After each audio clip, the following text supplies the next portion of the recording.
In this week's tech tip, we will look at Google Apps. We will look at a quick way to create Google Docs, slides, and sheets while exploring some useful features in Google Doc. To create a Google Doc, in the address type doc.new, and voila, your new doc has been created. You can continue to use the same shortcut for Google Slides. Just type slides.new and enter, and a new slide will be created.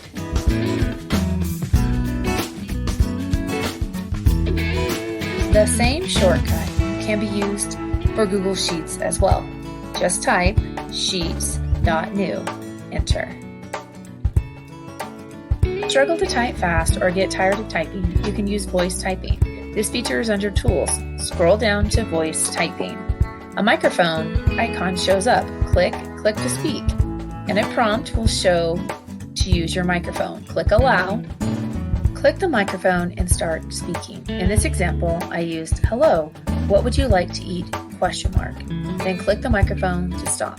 You can use this feature to write your entire paper by dictating and then going back and editing your paper.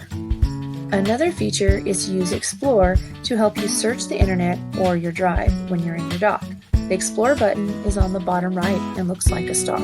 Once you click Explore, you can search what you're looking for. I use in this example apples.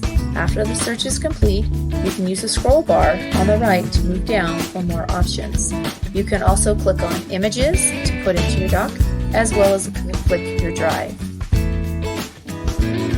Another way to explore is by clicking on Tools and click Explore. These are a couple quick tips to help you navigate through Google Apps.